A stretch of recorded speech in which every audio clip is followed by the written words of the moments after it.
आ गई क्या? अरे वाह यार, लाओ लाओ लाओ, निकल के आया सर, ये तो इमेजिन नहीं किया था। आ जाओ आ जाओ सर, आ जाओ। भाई देखो, अभी हम तुम्हें एडवांस की बात कर ही रहे थे, गगन सर आए हैं, तो गगन सर और मैंने आप लोगों को बताया था कैटलिस्ट फाइनली हमारी आ चुकी है, ठीक है। और भाई बहुत प्यारी आई है। अभी ये हमारे पास एक सैंपल कॉपी आई है, अभी हम लोगों को हो सकता है इसमें कुछ कुछ माइनर एरर्स जो भी होंगे। ये कितने पन्ने की बन गई है यार? अब जो भी बनी है सर 295 295 295 पन्ने की है हमारे पास, ठीक है, कैटलिस्ट। तो बेसिकली हम लोगों को अगले साल ये आप लोगों को बहुत ज्यादा जरूरत पड़ने वाली है कैटलिस्ट। हम लोगों ने किस फॉर्म में लिखी है, क्योंकि आप सभी लोगों को पता है बोर्ड्स का आपका जो लोड रहता है, क्योंकि अभी आप देखो मैंने आपको बताया था कि आपका स्कूल का लोड अलग है और कंपटीशन का लोड अलग है। कुछ चीजें हम लोग जो यहां पर पढ़ते हैं वो थॉट प्रोसेस के लिए तो बनानी पड़ेंगी, एडवांस आपको निकालना है तो आपको क्लियर करना पड़ेगा। लेकिन प्रॉब्लम ये है बोर्ड में बच्चे 75% ला ही नहीं पाते, ठीक है। बहुत सारे बच्चों को ये दिक्कत आती है। तो इसी कंटेंट में से कैसे आपको अपने बोर्ड्स में लिखना है। अब बात क्या होता है ना, कई बच्चों का रहता है सर मैं तो एडवांस निकालूंगा और पता लगा बोर्ड्स में ही रह गए। अरे यही समस्या है सर बहुत। और हम लोग जितने टाइम से मैं ऑनलाइन पढ़ा रहा हूं ये प्रॉब्लम बहुत थी, तो हम लोगों ने इसके बारे में सोचा, इसके ऊपर निकाला है। तो हमारी जो फिजिक्स वाली बात है, ठीक है, ये अभी आप लोगों के लिए जो कैटलिस्ट वाली बात है, इसके साथ एक और बुकलेट भी आएगी, वो निकालिए सर। अभी नहीं आई सर, अभी 2 दिन लगेंगे उसको। अभी उसमें भी 2 दिन लगेंगे, तो एक बार हम लोग और आपको पूरा दिखाएंगे। हमारी वाली पार्ट थोड़ी केमिस्ट्री से मोटी बनी है क्योंकि हमारे में क्वेश्चंस ज्यादा है और हाँ, और नोट्स के साथ सिंक्ड है। कई बच्चों को जिनको नोट्स बनाने में दिक्कत आती है, तो हम लोगों ने कोशिश करी है, सर और मेरे नोट्स को हम लोगों ने सिंक कराए कि भाई कि सर कोई कभी बार सर कुछ एक्स्ट्रा पढ़ाते हैं, कभी बार मैं कुछ एक्स्ट्रा पढ़ाता हूं, तो आपको दोनों चीजों का सिंक फॉर्म में मिल जाएगा इसमें।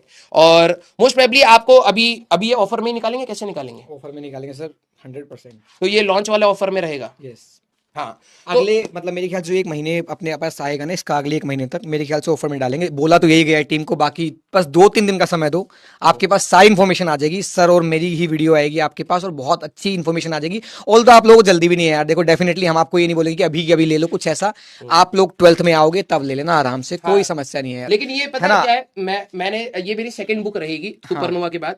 मुझे लगता है कि ये सुपरनोवा से ज्यादा आपको मदद करने वाली है, क्योंकि अभी आपको ना वो डर नहीं फील होगा। वो डर फील होगा आपको दिसंबर में, जब आपके प्री बोर्ड्स होंगे और आपका ना जेई का तो वाला पार्ट आपका क्लियर होगा। फिर आप कहोगे सर स्कूल में ना कैसे लिखें, जो डमी वाले होते हैं उनकी हालत टाइट होती है। एक्चुअली में आपको लिखने का तरीका, डायग्राम का प्रेजेंटेशन, क्या क्या चीजें होती है वो बहुत मैटर करता है भाई। और आखिरी में ना 12वीं क्लास के बच्चों के साथ सबसे बड़ी दिक्कत क्या होती है कि सर बोर्ड्स में एनर्जी लग गई और जेई मेंस आपका उसी समय होगा जब प्री बोर्ड्स होगा। तो आप थ्योरी में फोकस नहीं कर पा रहे हो और फिर आपका जेई मेंस भी आ रहा है, इतना रायता फैलता है ना। और फिर उसकी जस्ट बाद आपका क्या होगा, जेई मेंस का रिजल्ट आएगा, आपके फाइनल बोर्ड्स चल रहे होंगे, एक अलग स्ट्रेस। बोर्ड्स खत्म हुआ नहीं, जेई मेंस 2 आ गया। तो उसके हसल को हम लोग पहले से ही सॉल्व करके रखें। जैसे जैसे हमारे चैप्टर कंप्लीट होते जाएंगे, प्लीज आप अपने बोर्ड्स वाले पार्ट, आपके दोस्त बोलेंगे अरे भाई तू बोर्ड्स की तैयारी क्यों कर रहा है, वो उनको भी पता लगेगा भाई। फिजिक्स, केमिस्ट्री, मैथ्स बोर्ड्स में फिजिक्स का पेपर इस बार सर एडवांस के सवाल पूछे, लिटरली एडवांस के सवाल पूछे बेटा, एडवांस के सवाल पूछे इस बार बोर्ड्स में। देखो सर अपना तो सिंपल सा मानना है, देखो आप लोग हम लोग जेई पढ़ा रहे हैं सर, 1.0 में पढ़ा रहे हैं, मैं 3.0 में पढ़ा रहा हूँ। जेई तो निकलवा देंगे यार, कोशिश करेंगे आप लोगों का हाथ पकड़ के जेई तक छोड़ के आए, एडवांस तक छोड़ के आए। बट अगर बोर्ड में लटक गए ना बेटा तो हम कुछ नहीं कर पाएंगे। और हमारे पास कई सही सर आपके पास कॉल आते होंगे, बहुत बच्चे जो बेचारे रोते हैं कि यार मेरा सर नंबर सही आ गए, मेंस निकल गया, एडवांस निकल गया, पर भाई ये निकल पाया आपके पास जो बोर्ड्स में। ये मेजॉरिटी देखो, अब ये वैसे हम लोगों ने लिखा है सीबीएसई बोर्ड के पैटर्न के हिसाब से। हम लोगों ने एनसीईआरटी को भी थोड़ा सा सिंप्लीफाई करा है, क्योंकि एनसीईआरटी फिजिक्स की पढ़ी नहीं जाती है, तो उसको थोड़ा सा सिंप्लीफाई करा है। नोट्स का ओरिएंटेशन रखा है, सीबीएसई बोर्ड का रखा है। अब कुछ बच्चों जैसे महाराष्ट्र बोर्ड एंड ऑल है, एटलीस्ट आपको एसेंस पता लग जाएगा कि किसी बोर्ड के एग्जाम में कैसे लिखा जाता है, ठीक है, वो आपको एसेंस पता लग जाएगा। थ्योरी को बहुत प्यार से लिखा गया है, आप देखेंगे तो अगले साल आपके जो नोट्स होंगे ना, कई बार आप लक्ष्य में अगर आप मैच करोगे कई सारी चीजें आपको सिमिलर मिलेंगी। तो आपकी क्लास के जो आप नोट्स कई बार नहीं बना पाते स्कूल के साथ मिसमैनेजमेंट के चक्कर में, सर नोट्स बनाने में भी हमें 1.5 घंटा लग गया, मेजॉरिटी चीजें आपकी यहां से सॉल्व हो जाएंगी। हाँ, कुछ एडवांस की चीजें जो क्लास में, जैसे अब मैं आपका ये कैंडल वाला प्रॉब्लम करा रहा था फ्लूट्स का, अगर 11th क्लास के अगले साल अगर हम लोग बनाते हैं तो उसमें ये प्रॉब्लम्स नहीं होंगे, क्योंकि वो सिर्फ बोर्ड्स और उस लेवल पर हम लोग लेके जाएंगे कि जिससे आपका ये ना हो कि आपको पहले पता रहे कि यार बोर्ड्स अलग है, जेई मेंस आपका अलग है। कई बच्चे उसको रायता बना देते हैं। बोर्ड्स के एग्जाम में आप अपने कोचिंग के नोट्स को पढ़ के जाते हो, जैसे आप लोग सारे बच्चे बोलते हो, मेरे को अभी याद आया, आप लोग सारे बच्चे बोलते हो सर स्कूल में मार्क्स नहीं आ रहे, और मैं कितनी बार से बोल रहा हूं भाई दोनों का तरीका ही अलग है, दोनों का तरीका अलग है। आप में से कई सारे बच्चों को स्टार्टिंग में लगेगा कि यार बोर्ड तो मैं ऐसे ही निकाल लूंगा, निकल जाता है, कोई खतरनाक वाली बात है नहीं। ठीक है, कोई खतरनाक वाली बात है नहीं। लेकिन अगर वहां पे मिस कैलकुलेशन हुई आपसे कि भाई आपने हल्के में ले लिया, फिजिक्स वाले पार्ट को तो खासकर अगर आपने हल्के में ले लिया, पटक के मारेगा। और भाई अगर एक बार 75 नहीं आई तो एनआईटी भी नहीं है, सीधी सी बात ये है, सीधी सी बात ये है। तो आपको बहुत, भाई ये क्या कर रहा है, आपको बहुत संभल करके चलना है। अभी हम लोग इसके अंदर कुछ माइनर करेक्शंस और करेंगे, ठीक है। मैं आपको हमेशा सजेस्ट करूंगा कि गो बाय कैटलिस्ट, ठीक है, क्योंकि आपको क्लास के नोट्स का थोड़ा सा वो हो जाएगा, रिलैक्सेशन हो जाएगी। जो डेरिवेशन वाले पार्ट होंगे जो हम लोग अगले साल करेंगे, derivation is very important in physics, तो डेरिवेशन वाले पार्ट आपके पास एटलीस्ट फुल फॉर्म में रहेंगे। स्टेट कई बार होता है ना, जैसे अभी मैंने यहां पर तुम्हें आर्किमिडीज प्रिंसिपल बताया, ठीक है, तो ये स्टेटमेंट यहां लिखा हुआ, अगर मैं नहीं लिखता तो मैं बोल के समझा देता। तो अब ये है कि मैंने मेन स्टेप्स लिख दिए। अब तेरे में क्या होगा ना, तू यही लिख के आ जाएगा एग्जाम में और तेरे को मार्क्स नहीं मिलेंगे। अब इसमें क्या लिखना है कि भाई let the density of the body is rho be dipped completely in the liquid of density rho L, हाँ, such that the top surface is X. इतनी अंग्रेजी आती कहां है? यस, तो ये आपको फॉर्मेट भी तो पता होना चाहिए, ठीक है।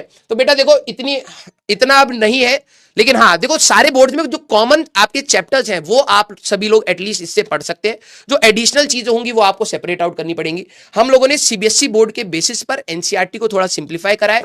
अपने 12वीं क्लास के नोट्स के सर और मेरे नोट्स को कंपाइल करके हम लोगों ने चीजों को बनाया, कलरफुल रखा है, पढ़ने में आपको मजा आएगा, ठीक है। और इसमें आपके पीवाईक्यूज भी हम लोगों ने ऐड कर दिए हैं, सो दैट कि आपको अपने पीवाईक्यूज का ज्यादा लोड ना रहे। एक साथ में बुकलेट और देंगे टेस्ट सीरीज के फॉर्म में कि आप उसको अपने सोल्यूशन के साथ उसका आप वो टेस्ट वाला भी दे पाए, ठीक है। हाँ। बस इतना याद रखना यार, आप तो चलो अभी 11th में और 12th वाले आपके जो बड़े भाई बहन होंगे ना, उनको ये दिमाग में एक बात आ जाएगी कि बोर्ड्स मतलब कैटलिस्ट। हमने ये सोच के चले हैं कि केमिस्ट्री हो चाहे फिजिक्स हो, बोर्ड्स मतलब कैटलिस्ट। और अगले साल तक आपके लिए तो और खुशखबरी है कि भाई मैथ्स की भी आ जाएगी। तो कोई सब्जेक्ट में आपको प्रॉब्लम, बायो की भी सर आई गेस आ रही है, हाँ, तो बायो की भी आ जाएगी। जो बच्चे बायो से रिलेटेड, आप तो जेई वाले हो, चलो कोई बात नहीं, बट हाँ एक ऑप्शन आपके पास सारे होंगे। हर बच्चे के दिमाग में होगा कि हाँ यार बोर्ड्स मतलब द कैटलिस्ट। ये एक सिंपल फिजिक्स में, लेकिन देखो भाई मैं ये कहूंगा कि फिजिक्स का ना, सीधी बात, हम दोनों ने जब फिजिक्स के लिए सोचा भी था ना, मेन पर्पस यही था। आप में से ना कितने सारे, आप अपने सीनियर से बात करना, हमसे क्या बोलोगे, आप अपने सीनियर से बात करना। जो लोग निकल गए ना 75 से ऊपर बढ़ गए हैं, वो तो कहेंगे हाँ अरे हो जाता है। आप एक बार जो 75 से नीचे गए ना, उनका दर्द एक बार पूछ लेना कि भैया आप क्या कर रहे हो। अब इतना स्ट्रेस होता है कि आपके जेईई मेंस में 99 परसेंटाइल आ गए, ठीक है, बोर्ड्स में 74.5 रह गए या 4 रह गए बेटा, कुछ नहीं है काम वो 99 परसेंटाइल तुम्हारे लिए, ठीक है। तो आपको ये बात समझनी पड़ेगी कि भाई, और फिजिक्स का paper, physics chemistry maths English bio जो भी ले लो, सबसे कठिन आपका फिजिक्स का ही बोर्ड्स बनेगा 12वीं क्लास का, ठीक है। प्रॉब्लम यह है कि थ्योरी अच्छी आनी चाहिए, डेरिवेशन अच्छी आनी चाहिए, एप्लीकेशन अच्छी आनी चाहिए, कैलकुलेशन अच्छी होनी चाहिए। हर फ्रंट पर आपसे पूछा जाएगा, स्टेटमेंट्स आने चाहिए आपको, डायमेंशंस आने चाहिए आपको, हर चीज पर आपसे पूछा जाएगा। और केस स्टडी, इसमें हम लोगों ने केस स्टडीज भी रखी हुई है, ठीक है, वो बुकलेट में ना सर हमारी, इसमें भी है, सही है। हाँ, और वो वाले जो कौन से वाले क्वेश्चन थे, वो वाले कॉम्पिटेंसी बेस्ड क्वेश्चन, जो बोर्ड्स का पैटर्न आदों को तो पता ही नहीं होगा, ठीक है। तो जैसे तुम्हें आईआईटी एडवांस में पैराग्राफ सवाल इरिटेटिंग होते हैं ना, वैसे ही बोर्ड्स में भी एक केस स्टडी आती है बड़ी सी, ठीक है। तुम्हें रीड करने आने चाहिए भाई, ठीक है। तो ये फिजिक्स वाले के लिए, हाँ, अब अभी हम लोग इसका जब फाइनल आएगा तो बता देंगे, बट बहुत अच्छा रंग बिरंगा करके निकल के आया है, ठीक है। हम लोगों ने पूरी कोशिश करी, आप हमने भी देखा भी तो, लेकिन हम अभी एक्चुअली हम भी पीडीएफ से देखते थे काफी टाइम से ना, आज पहली बार आ रही है। जस्ट 2 मिनट पहले मैं सर के पास ले आया कि मेरे को तो एक्साइटमेंट हो रही थी यार कि अब निकल के आया है। जो 7-8 महीने से हम लगे हुए हैं, लिटरली अप्रैल से सर और मैं लगे हुए हैं, ये इसके एक चैप्टर लिखने में एक सिंगल शब्द अपने हाथों से लिखा है बेटा। मतलब हाँ, अगर मैं तुम्हें दिखाऊंगा ना तुम्हें रोना आ जाएगा कि यार सब लोग इतनी मेहनत कब से कर रहे हैं क्लासेस के साथ साथ। तो हमारे लिए भी एक छोटा सा ड्रीम था यार कि एक प्यारी सी किताब लिखी है ना, वो छोटा सा हम भी एक साइड हसल कर रहे हैं कि कुछ अच्छा बच्चों के लिए निकाल के लेके आए। यस, तो मतलब वो एक अपना यूनिवर्स बिल्ड कर रहे हैं भाई, है ना। कोशिश कर रहे हैं कि आप लोगों के लिए कुछ बढ़िया करें, बेहतर करें। हम भी लाइफ में आगे कुछ सीखे, नई चीजें यार। हम भी किताबें लिख रहे हैं, हमें भी बहुत कुछ सीखने को मिलता है किताबों से यार। और यार क्लासेस में हम पढ़ाते हैं वो एक अलग चीज है, और किताब लिखना अपने आप में एक बहुत डिफरेंट चीज होती है। और वो जब तुम किताब को देखोगे ना बेटा, तुम्हें पता लगेगा कि यस, इसके अंदर सब कुछ है, सब कुछ एक बोर्ड के बच्चे को जो चाहिए इसके अंदर A to Z चीज है। और ये कंपलसरी मैं बोलूंगा, देखो ये मैं अपने साइड से, मैं कभी भी बहुत सारी चीजें पूछ नहीं करता, लेकिन मैंने आपको बोला है आपके पास एक पीवाईक्यू की किताब होनी ही चाहिए, क्योंकि वो आपको एक रियल वो देंगे कि भाई सवाल क्या पूछे जा रहे हैं, और ये आपके पास होनी ही चाहिए। जब आपके 75% क्रॉस कर जाओगे तब तो आपको लगेगा भाई कोई दिक्कत नहीं हुई, ठीक है।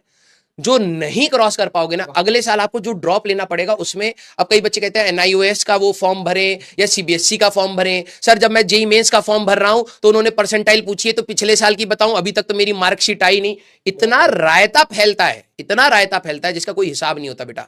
और वो जो स्ट्रेस है ना, मेरे को लगता है वो स्ट्रेस तुम अपने थोड़े से एफर्ट्स के साथ कम कर सकते हो। तुम्हारा पूरा फोकस जेईई मेंस पर चला जाएगा अगर तुम स्टार्टिंग से 12वीं में अपने बोर्ड्स को भी साथ, जैसे अभी कितने सारे बच्चे 11वीं क्लास के हैं जो शायद अपने स्कूल को ढंग से मैनेज नहीं कर रहे। और मैं बार बार आपको कहता हूं, आप अपने टीचर से जरूर बात करिए, आप अपने टीचर से जरूर बात करिए कि वो क्या पढ़ा रहे हैं। क्योंकि 11वीं में हर कोई अलग अलग पढ़ाता है, 12वीं में नहीं पढ़ा सकता, क्योंकि 12वीं में बोर्ड्स का सिलेबस सेम है।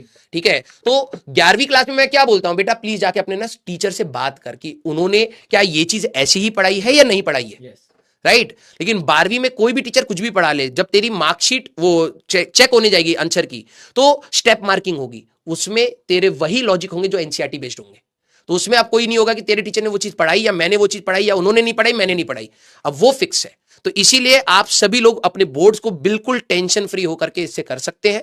ठीक है, हम लोग इसमें अभी और कुछ चेंजेस करेंगे, जैसा ही जो फाइनल आएगा एक वो बुकलेट हम लोग और दे रहे हैं जिससे आपका टेस्ट का भी थोड़ा सा प्रैक्टिस हो, लिखने वाला भी प्रैक्टिस हो, इसके साथ एडिशनल और क्वेश्चंस के पीवाईक्यूज के हम लोग वो देंगे। ठीक है, हाँ जो भी आपके ये है बेटा। अब डिफरेंट बोर्ड्स का क्या करेंगे सर, एक आध चैप्टर का ही डिफरेंस होगा। एक्चुअली क्या है ना, आप हम देखो 100% नहीं बोलेंगे बट 80% 90% प्रॉब्लम आपकी बुक सॉल्व कर देगी, चाहे कोई भी बोर्ड्स हो आपका। बस मीडियम इंग्लिश होना चाहिए डेफिनेटली, है ना, कि इंग्लिश मीडियम में जो बुक है आपका, तो ये मान के चलिए बेटा आपका 80 to 90% काम हो जाएगा। यस मैं मानता हूँ 10% डिफरेंस होगा बेटा, उसके लिए अगर हमारे पास समय मिलेगा हम स्टेट बोर्ड वालों के लिए भी कुछ ना कुछ जरूर करेंगे। बट बेटा अभी कमिटमेंट नहीं कर सकते हैं बिकॉज यस सर और मैं दोनों ही क्लासेस में ऑक्यूपाइड है बेटा, है ना। लेकिन देखो मैं एक बात बोलूं, इसके बाद का मेरा अगला टारगेट है सर, मैंने आपको बताया एनालाइज्ड पीवाईक्यूज, क्योंकि पीवाईक्यू बच्चों को रट गए हैं। ठीक है, तो उनका डेटा चेंज करो, उनकी लैंग्वेज चेंज करो, उसको और कॉम्प्लिकेट करो और फिर बच्चे को दो। तो अगला मेरा टारगेट रहेगा कि एक एडवांस के लिए लिखा है, एक बोर्ड्स के लिए लिखा है, अब जेईई मेंस के लिए कुछ अच्छी चीज एनालाइज पीवाईक्यूज, जो क्वेश्चन बहुत बार बार रिपीट हो रहे हैं उनके ही डेटा को कॉम्प्लिकेट करो, स्टेटमेंट ऐसा करो कि बच्चे को उसी चीज को सोचने में दिमाग और लगे। तो वो अगला टारगेट है, अगले साल तक मोस्ट प्रोबेबली हम लोग उस पर करेंगे।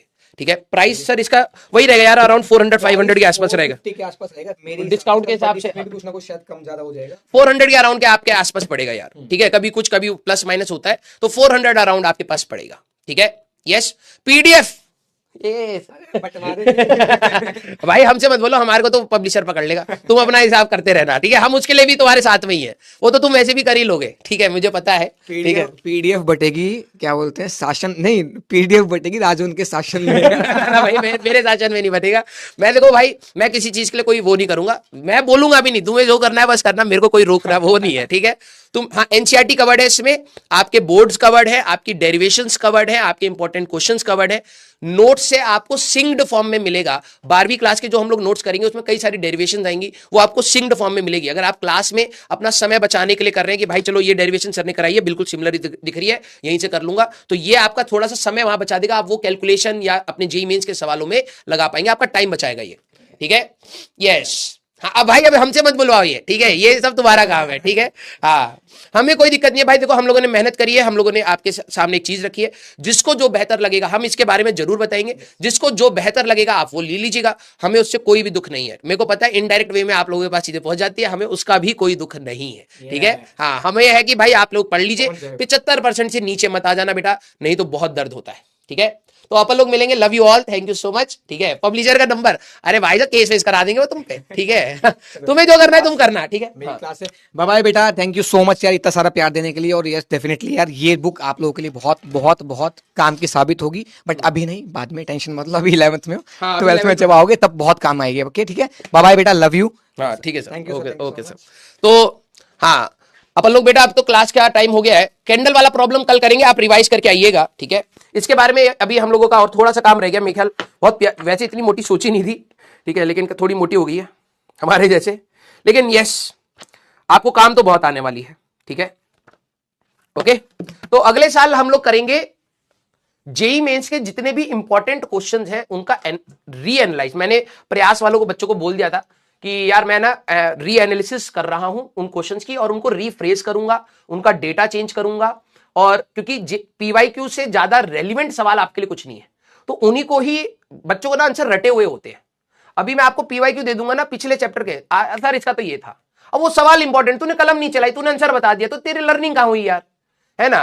तो वही सवालों को रीफ्रेज करके 50-50, 60-60 सवाल हर चैप्टर के जो मोस्ट रिपीटेटिव है उनको रीफ्रेश करके, डेटा चेंज करके और इंग्लिश फॉर्म में उनके सोल्यूशन, जैसे मैं आपसे बात कर रहा हूं उसी फॉर्म में आपके पूरे टेक्स्ट सॉल्यूशंस के फॉर्म में दूं। ये मेरा अगला टारगेट है कि जेईई मेंस के सवालों के ऊपर भी हम लोग कुछ करें, ठीक है।